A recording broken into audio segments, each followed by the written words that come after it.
Little Leiland James Corkill was born in England. He was full of light and smiles. He had time to see Christmas and celebrate his first birthday. He was cared for by many people and seemed to be truly loved by everyone. Unfortunately, this story has a terrible ending. At the beginning of this case, we will go back to the origins.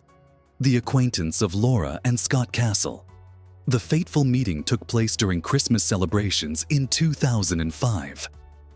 Their relationship blossomed into marriage in 2007, after which the couple settled in the small British town of Barrow-in-Furness, Cumbria, northwest England, with a population of 55,000 residents. The couple passionately dreamed of having children, but a medical examination revealed Laura's infertility. This news caused deep depression, which led Laura to leave her job at a nursing home. The only solution for the couple became the decision to adopt a child. Their desire was to take custody of a newborn, specifically to raise them from birth. The Castle family began the complex process of preparing the necessary documents. All stages, from interviews to special training. Social workers thoroughly examined not only the potential parents themselves, but also their entire environment, including relatives and friends. At this time, in another town in the county of Whitehaven, another woman, also named Laura, was preparing for the birth of her son. The baby's room was newly decorated, and she had even chosen a name, Leiland James Corkill. Laura Corkill was a woman with a very difficult past. She already knew what it was like to have a child taken away by social services. She had experienced domestic violence a few years before, and her children were taken away from her a few weeks after she asked for help to get her abusive partner out of the house. Her life went downhill. When Laura became pregnant with Leiland James, it was a moment of hope, a time to put her troubled past behind her.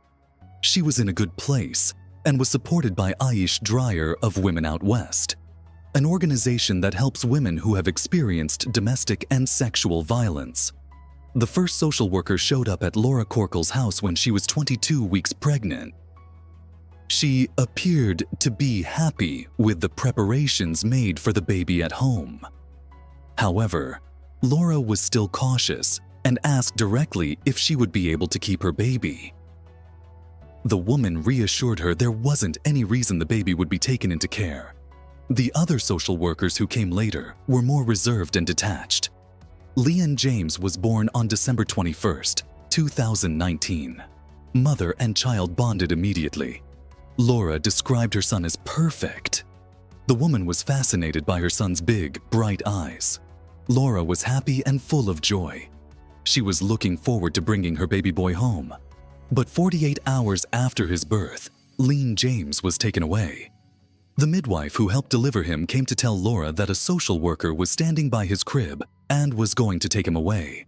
Laura went and met the social worker but was told that the papers had been sent to her solicitor. Leiland James spent his first 8 months under the care of Charlotte Day. According to her testimony, the baby was extremely cheerful and smiley at an early age. Leiland James was diagnosed with pyloric stenosis, a digestive system disorder. After successful surgery, the baby's health normalized. He began gaining weight well and showing normal development. Over this year, Laura tried to get her son back. For the first months of Leiland James's life, Laura was able to see him at the council's contact center. She took many pictures. In these pictures, she and Leiland James looked very happy. Laura saw her son 4 times a week for an hour and a half each day. The last picture in her album does not convey her mother's pain. That day, she held her son in her arms for the last time in her life. On August 22nd, 2020, Leiland James was officially placed with his foster family, the Castle couple, for the purpose of adoption. Social services provided preliminary approval for temporary custody of the child, reserving the right of supervision to make the final decision regarding adoption. Little Leiland's story up to this point had been even more challenging. Charlotte visited the family for some time, helping them adjust to parental duties. Over the next 5 months, the couple worked on securing permanent custody. However, The situation developed tragically. Laura experienced serious difficulties accepting the role of mother. She didn't feel an emotional connection with the child. The baby's crying caused excessive irritation in her, which she couldn't handle. The woman began regularly losing her temper and shouting at the baby. Instead of calming Leiland James, this only intensified the child's crying, which provoked Laura to physical violence. She frequently complained about the baby's behavior to her husband during his work shifts. In September 2021, her messages began including offensive characterizations of the child. She called him fat, lazy, and devil spawn. The woman admitted to physical violence against the baby, which she carried out to stop his crying. She described her inability to control her aggression while beating the child. The couple even considered returning Leiland James to the care system, but rejected this idea for several reasons. The main arguments against such a decision were the grandparents' attachment to their grandson, fear of losing the possibility of future adoption of other children, and fear of social condemnation. They decided to wait out the difficult period of early childhood, hoping the situation would improve with time. During communications with social services, the couple openly discussed the problem of lacking an emotional connection with the child, but they were only telling part of the truth, trying to hide the depth of the problem. Social workers began expressing doubts about the appropriateness of granting permanent custody and increased supervision of the family. Another check was planned after the Christmas holidays. The tragedy occurred earlier. On January 6, 2021, at 6 o'clock in the morning, Scott returned home from his night shift. Tired after work, he went straight to bed. 2 hours later, Laura woke him up, reporting that the baby had fallen from the couch. The child was unconscious with labored breathing. Attempts to provide first aid proved unsuccessful. Around 8:30 in the morning, Laura called emergency services at 999, reporting the child's critical condition. The ambulance team urgently transported the baby to Alder Hey Hospital in Liverpool. A medical examination revealed extensive brain trauma, including swelling and hemorrhage. Despite all efforts by medical staff, Leiland James died the next day, shortly after his first birthday. Laura Corkill and her mother, the biological grandmother of Leiland James, went to the hospital as soon as they were notified of the accident. Unfortunately, by the time Laura Corkill arrived, her son was already dead. Medical staff did not allow the mother to touch the child because an investigation into his death had already been launched. Medical workers questioned the version about falling from the couch, as the nature of the injuries didn't match such a scenario.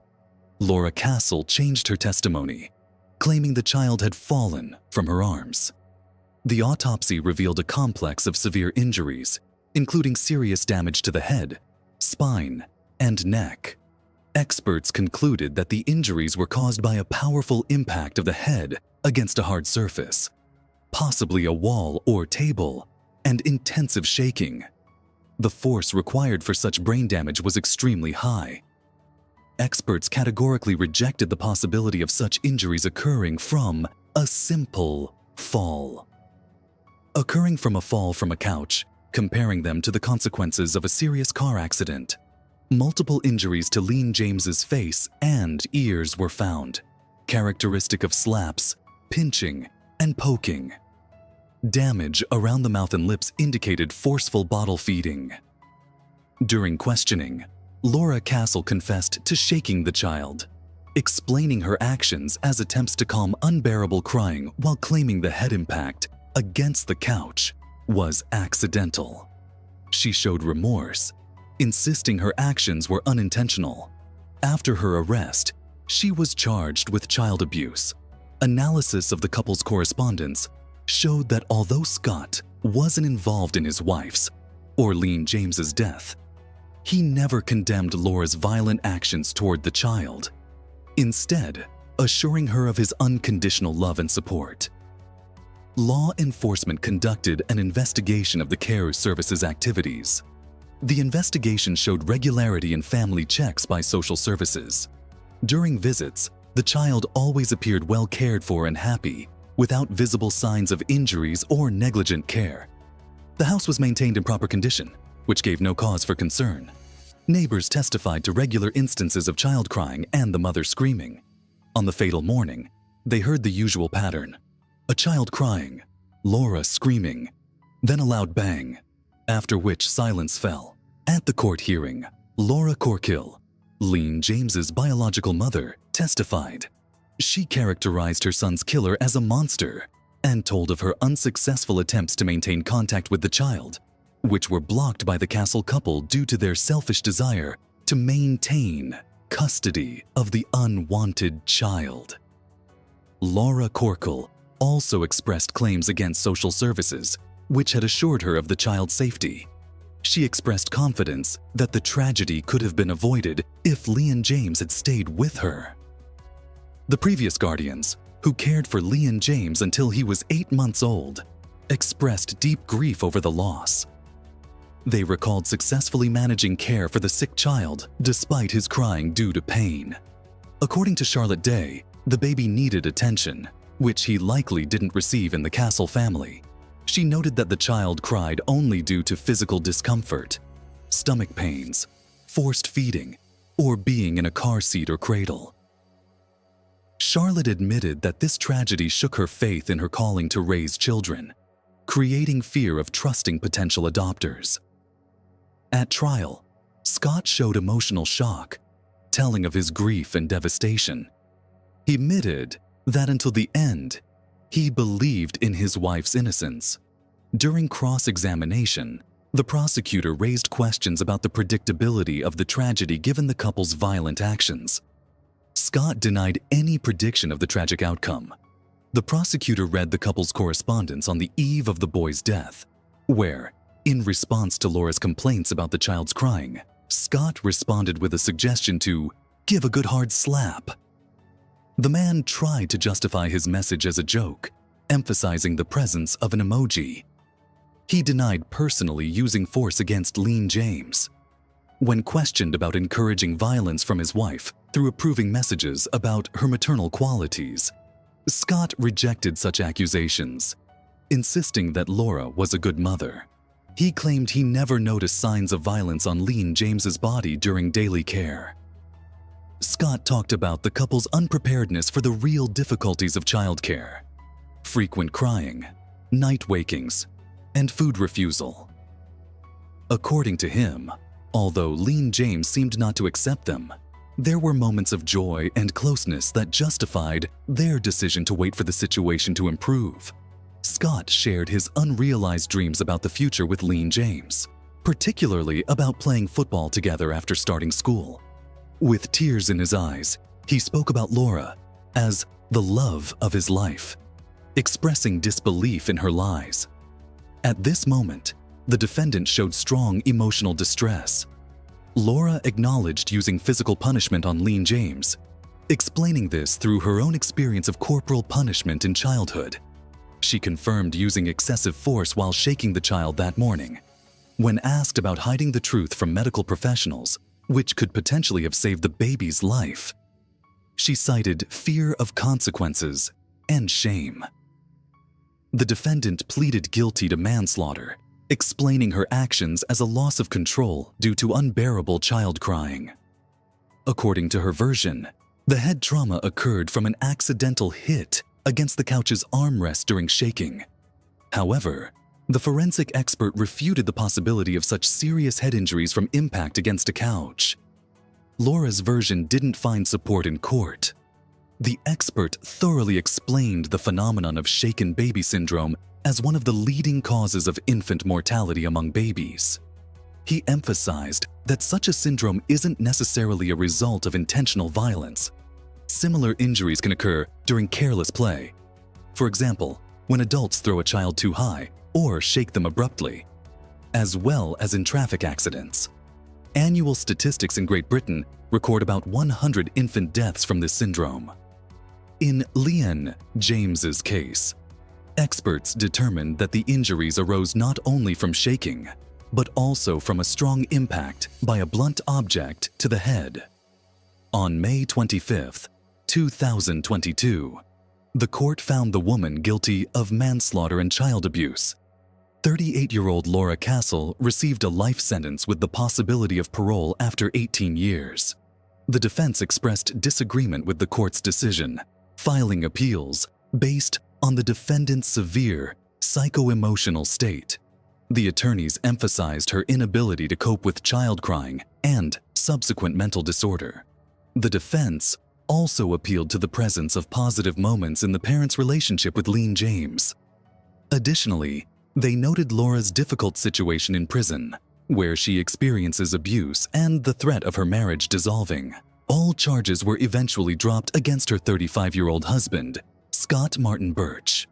The Director of Children and Families at Cumberland Council, one of two authorities to replace Cumbria County Council, told the inquest that lessons had been learned from the case and changes made. A year and a half after Leiland James's murder, Laura Corkill says no one from the council has visited her to say sorry or even called to apologize. If he had been allowed to go home with her, she says, he would still be alive today. In the cemetery near Laura Corkill's home, there is a small headstone. The words "gone but never forgotten" are etched alongside Leiland James's name and those of his living siblings, the children taken from their mother years ago. Rest in peace, little angel Leiland James. Sadly, the system has once again proven itself to be flawed. It's a shame that, in their phantom pursuit of a better life for the baby, they failed to recognize a potentially dangerous woman. I just wanted to say a big thank you to everyone who watched this video all the way through. I'd love to hear your thoughts on this case in the comments, and please don't forget to subscribe to my channel. I'd also like to send a special thank you to everyone who has donated to support my channel. Your support means the world to me and gives me the motivation to keep making new and interesting investigations for you, my wonderful viewers. Thank you all so much.